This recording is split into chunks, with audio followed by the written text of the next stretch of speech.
Assalamualaikum warahmatullahi wabarakatuh. Halo Sobat Pangan, bertemu kembali di podcast B2SA, beragam, bergizi, seimbang, dan aman. Bersama saya Ian Wibowo di YouTube channel Badan Pangan Nasional. Saatnya bicara pangan, ayo wujudkan pangan kuat, Indonesia berdaulat. Kali ini kita kedatangan seorang tamu dari Pusat Riset Tanaman Perkebunan, Badan Riset dan Inovasi Nasional, yaitu Bapak John Henry.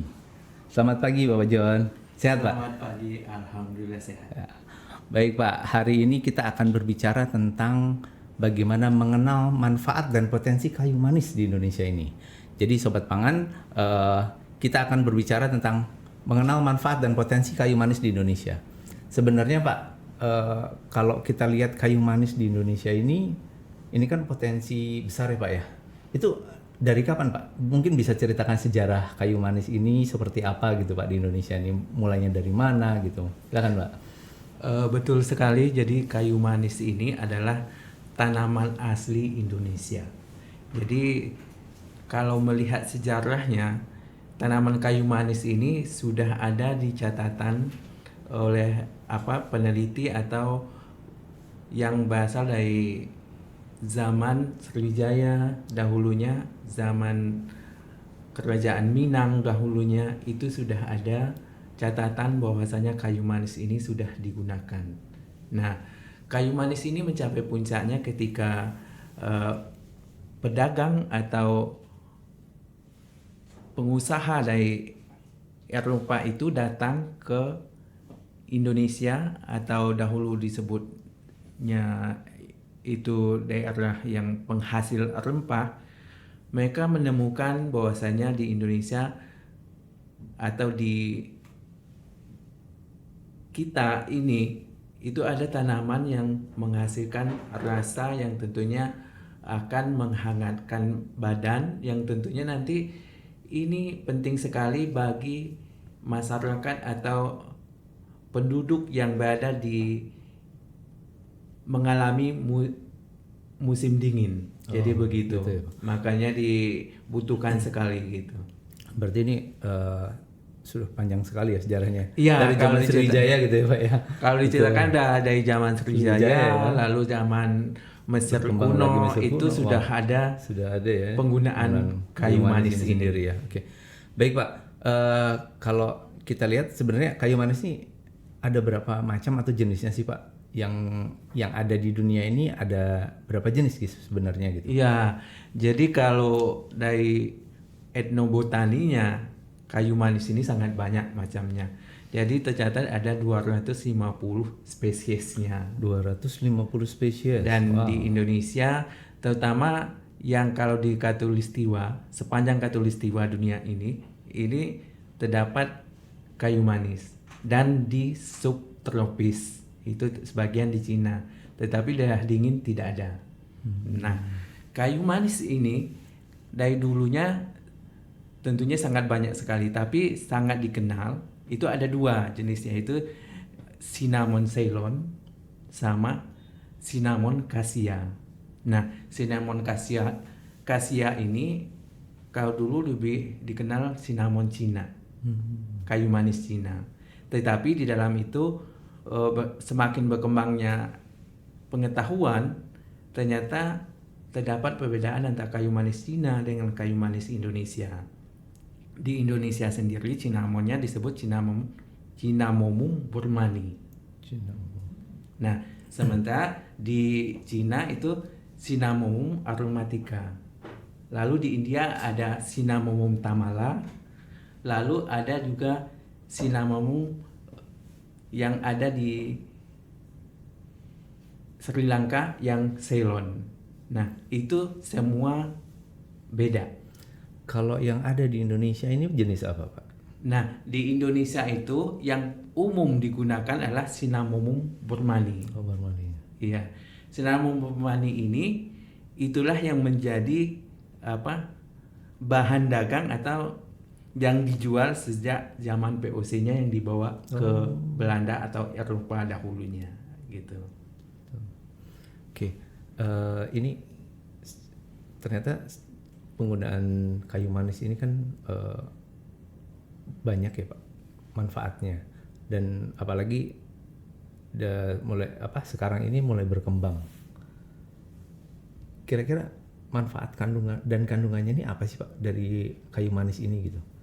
Ya, jadi kenapa kayu manis ini jadi penting sekali dan tidak bisa digantikan sampai dengan saat ini adalah fungsinya kalau di Eropa adalah karena sebagai minuman atau makanan yang bisa menghangatkan badan.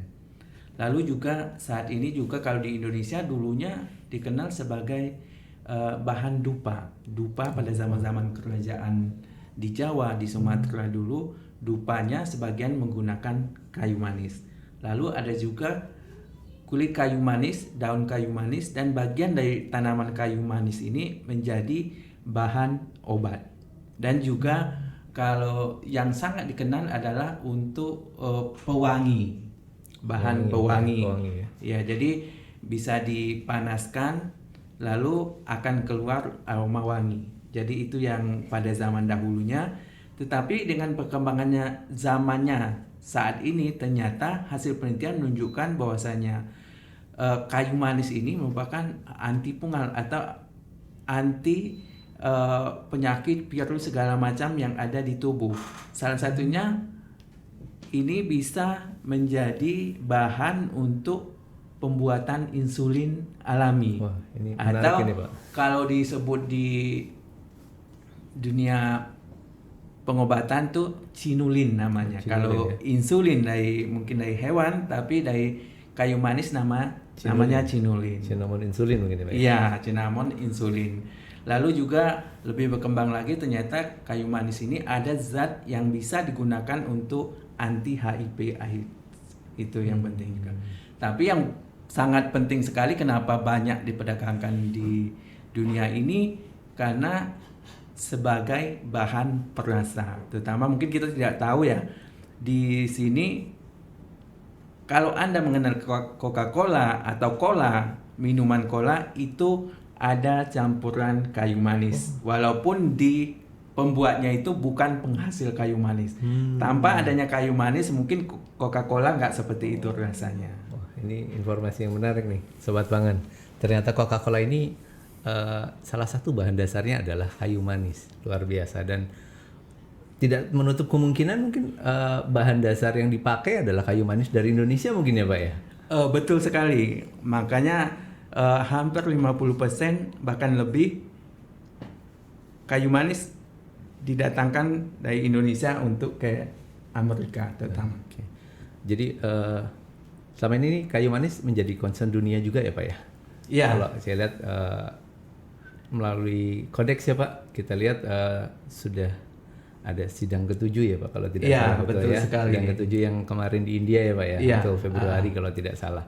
Nah terkait itu Pak, sebenarnya standar mutu yang menjadi concern untuk kayu manis sendiri seperti apa sih Pak? Jadi kalau mungkin bahasa masyarakatnya ini kayu manis seperti apa sih yang memang terbaik untuk dikonsumsi seperti itu Pak berdasarkan standar mutunya? Iya, jadi kalau secara umum kayu manis ini bahan makanan ya. Jadi bahan makanan dalam artian bisa sebagai perasa. Otomatis tentu dalam pengolahannya, dalam standarnya tentu mengikuti standar makanan. Nah, makanya pada awalnya sudah ada standar Indonesia yaitu SNI Kasia, tetapi Kasia itu umum, bisa SNI Cina, lalu Vietnam juga masuk di sana.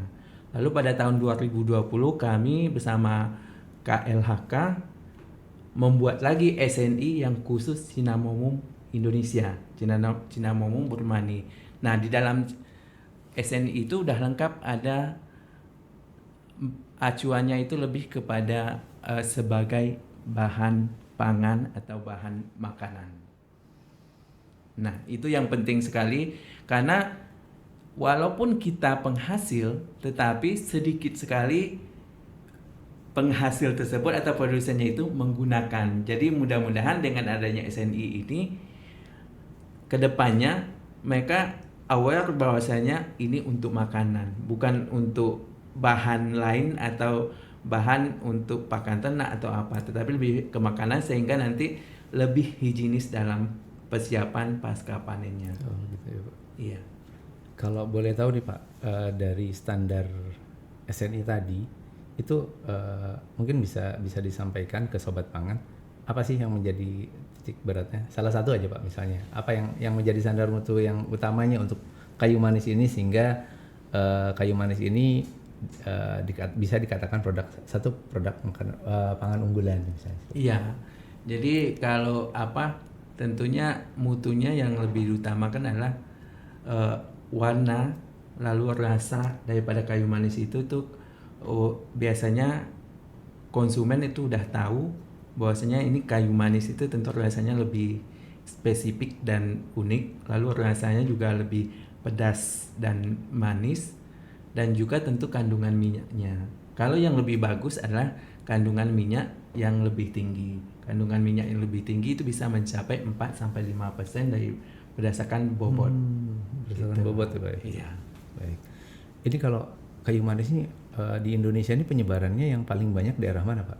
Ya, seperti disampaikan tadi, kayu manis ini adalah rempah yang berasal daripada bagian barat Indonesia. Oh, bagian barat ya? Beda timur dengan ya? Bukan kalau timur banyak rempah seperti cengkeh pala ya. Tetapi di bagian barat Indonesia ini adalah kayu manis. Kayu manis. Dan itu terutama di Pulau Sumatera. Pulau Sumatera ya. Di sepanjang perbukitan Bukit Barisan dari Aceh sampai Lampung itu ada. Oh, ada ya. Iya. Yang terbanyak di mana Pak di Sumatera ini? Dari laporan Dinas Dirjen Perkebunan yang paling banyak adalah di Jambi. Oh, Jambi ya Pak. Di Jambi itu hampir 40% produksi kayu manis Indonesia ada di Jambi. Lalu yang keduanya Padang, yang ketiganya Sumatera Utara, yang keempat ada satu di Kalimantan Selatan. Itu Kalimantan Selatan di Pegunungan Meratus. Pegunungan Meratus ya. Iya. Dan selebihnya sebagian di Sumatera dan ada juga di Sulawesi Selatan juga. Berarti selain Indonesia ini sebagai produsen kayu manis, tentunya pasti menjadi pengekspor atau eksportir kayu manis ya Pak? Betul ini, sekali. Keberapa dunia nih Pak Indonesia nih untuk sebagai eksportir Ya. kayu manis ini Pak? Ya, sebagai informasi, baru juga kemarin saya mendapat info minta tolong carikan kayu manis yang dalam waktu cepat dalam jumlah yang banyak. Nah, memang kayu manis ini sangat dibutuhkan sekali oleh dunia karena sampai saat ini bahan untuk penggantinya belum ada. Ya, bahan kimia segala macam belum bisa digantikan oleh bahan lain. Jadi kalau di dunia ternyata ekspor paling besarnya Indonesia itu ke Amerika. Amerika. Lalu juga ke Eropa.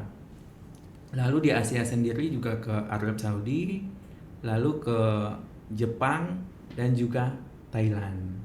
Luar biasa. Iya. Ini kita peringkat keberapa dunia nih Pak? Sampai dengan saat ini Indonesia adalah daerah penghasil dengan luasan paling luas dan juga produksi paling tinggi. Oh, bisa dikatakan nomor satu dunia ya Pak ya? Ya. Masya Allah, luar biasa. Jadi Sobat Pangan jangan ragu lagi, kita penghasil dan eksportir terbesar pertama dunia. Jadi kalau kita tidak mengkonsumsi kayu manis ini, wah rasanya kurang ini ya Pak ya. Betul sebagai sekali. Produsen, sebagai penghasil gitu ya, penghasil dan sebagai eksportir, tapi kita tidak menggunakan itu sangat rasanya agak keterlaluan ya Pak ya. Padahal kalau kita lihat dari manfaatnya itu luar biasa gitu kan, dari mulai pencegah virus tadi ya Pak ya, bahkan bisa dikatakan sebagai pencegah virus HIV tadi ya Pak ya. Kemudian juga sebagai pengganti insulin ya Pak ya. Cinulin tadi ya Pak ya. Cinulin tadi luar biasa. Jadi banyak sekali manfaat yang bisa kita rasakan dengan mengkonsumsi kayu manis tadi. Mungkin yang paling simpel kita bisa minum rebusan air kayu manis mungkin ya Pak ya, ekstrak dari kayu manis tadi ya Pak ya. Seperti itu. Nah Pak, kalau kita lihat tadi kan kita jadi peringkat nomor 1 dunia nih dalam ekspor kayu manis. Ya. Sebenarnya keunggulan apa sih dari kayu manis yang dihasilkan di Indonesia ini, Pak? Ya itu tadi sebetulnya selain permintaannya ini sangat tinggi sekali, yang membuat ini bertahan adalah harganya, walaupun pada saat ini mungkin agak lebih rendah, tetapi selalu dibandingkan dengan produk lain tuh tinggi gitu. Lalu kenapa dia penting sekali adalah yaitu semakin ke depan mungkin penggunaan bahan alami rempah itu akan semakin banyak, terutama untuk kesehatan. Jadi kesadaran masyarakat terutama di Eropa itu penggunaan bahan alami berupa dari tanaman semakin meningkat, otomatis produksi atau permintaan kayu manis itu semakin tinggi. Dan juga sekarang kalau kita melihat di Indonesia sendiri pun permintaan terhadap bahan-bahan alami tumbuhan sudah meningkat. Kalau di KPKP saja kita melihat bahwasanya kayu manis itu sudah mulai digunakan sebagai pengaduk daripada kopi gitu. Jadi ketika disuguhkan kopi itu bahan pengaduknya bukan sendok lagi tetapi kayu manis, ya, sehingga nanti ada rasa kayu manis dan memang manfaatnya tadi yang mau diambil. Baik. Mungkin ada pesan yang ingin Bapak sampaikan untuk masyarakat Indonesia terkait manfaat dan potensi kayu manis di Indonesia ini, Pak? Ya, jadi pertama manfaatnya ya. Jadi tidak banyak yang mengetahui bahwasanya kayu manis ini berhubungan dengan fungsi dalam, kalau sekarang banyak yang kena tekanan darah tinggi atau diabetes, itu dengan mengkonsumsi dalam jumlah tertentu tentunya bisa menyehatkan badan. Dan juga maksudnya manfaat kesehatannya lah yang ingin kita lihat di sini. Tentu pangan dengan manfaat kesehatan akan lebih bernilai dibandingkan dengan yang lainnya. Karena bagaimanapun juga sehat alami adalah lebih baik. Lebih baik ya. Iya. Karena ternyata dari alam itu sudah menyediakan obat yang terbaik ya Pak ya. Betul sekali. Tinggal kita mengolahnya dan mudah-mudahan pengetahuan kedepannya bisa mengambil ekstrak yang betul-betul manfaatnya itu khusus ke bidang-bidang atau penyakit-penyakit tertentu. Itu yang lebih penting. Itu yang diharapkan ke depan, dan juga ini kita juga mengharapkan asosiasi kayu manis itu adanya peran pemerintah dalam peningkatan produksi untuk petaninya.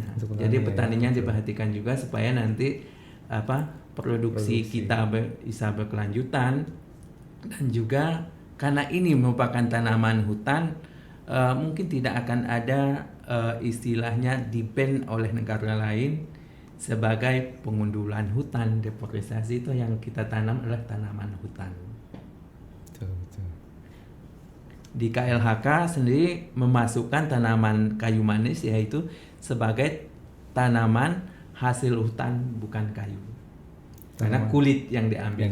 Pak ya. Dan juga kalau dengan pemeliharaan yang bagus, satu kali tanam bisa mencapai 80 sampai 100 tahun ke depan itu masih ada. Karena ketika ditebang, kayu manis ini akan tumbuh tunas. Beda dengan tanaman lain, kalau ditebang sudah mati. Tapi akan tumbuh tunas, nanti perawatan lagi, tumbuh lagi, tunas lagi. Jadi yang dipanen cuma dari pokok itu. Dari pokoknya. Jadi satu kali tanam itu bisa kita panen sampai 100 4 generasi. 4 generasi ya Pak. Iya. Wah, luar biasa, Masya Allah ya. Baik. Baik Sobat Pangan, tadi kita sudah dengarkan bersama tentang manfaat dan potensi yang kayu manis yang ada di Indonesia. Dari kayu manis ini ternyata beragam manfaat dan potensi itu ada di negara kita. Maka mari sama-sama kita manfaatkan. Kita konsumsi kayu manis untuk menyehatkan tubuh kita. Baik Pak, ini yang terpenting buat masyarakat nih, bagaimana sih cara memilih kayu manis yang terbaik gitu Pak? Iya, jadi bagaimana memilih kayu manis yang ada di pasaran. Betul. Ya, sepertinya.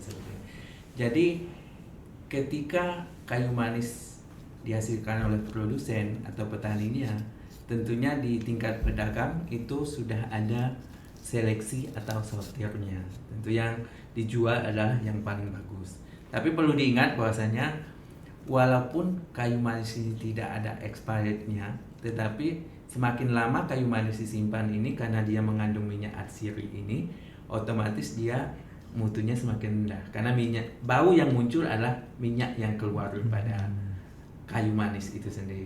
Jadi pilihlah kayu manis biasanya yang dijual dalam bentuk dibungkus. Dibungkus bisa dalam botol plastik, tapi sebaiknya yang dalam botol kaca. Itu lebih bagus. Seperti itu. Iya. Dan juga biasanya kalau untuk bumbu biasanya udah dipadukan dengan bumbu yang lain dalam bentuk kemasan. Gitu. Lalu juga kalau dalam bentuk bubuk, ada kayu manis dalam bentuk bubuk, lihat kemasannya dan lihat warnanya, apakah masih warna coklat kekuningan. Jangan sampai sudah menghitam, itu biasanya sudah tidak bagus atau sudah lama. Berarti mutunya sudah turun ya Pak kalau Iya, sudah hitam itu ya? sudah hitam itu sudah turun mutunya. Dan juga kayu manis ini sebaiknya kalau membeli di swalayan atau di pasaran itu usahakan tidak dalam jumlah yang banyak kalau untuk sebagai bumbu, karena penyimpanan juga mempengaruhi rasanya juga nanti. Secukupnya gitu. Bagaimana dengan yang serbuk Pak, yang sudah jadi Yang tepung? dalam bentuk serbuk Serbuk. atau tepung biasanya itu dalam bentuk dalam botol biasanya.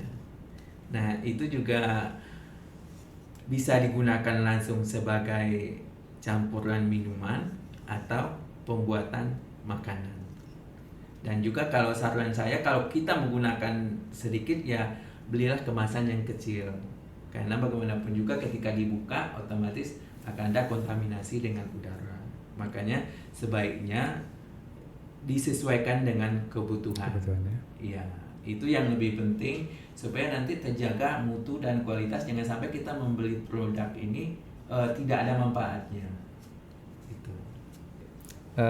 Nah tadi Pak, kan kalau di kafe-kafe ini suka dipakai untuk pengaduk, bahkan kadang sedotan ya Pak ya? Iya. Untuk sedotan minuman gitu kan.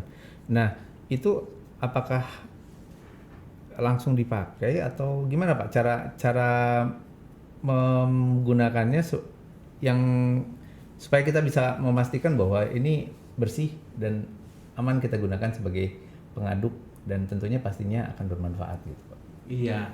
Jadi kalau untuk pengaduk atau untuk dipakai untuk minuman biasanya itu kalau kafe-kafe sendiri itu tentunya lebih higienis ya. Dalam artian mereka sudah cek mutu, cek kualitas. Dan juga biasanya kalau kafe-kafe juga sudah biasanya ada semacam pencucian atau dibersihkan dulu dengan tisu baru digunakan gitu.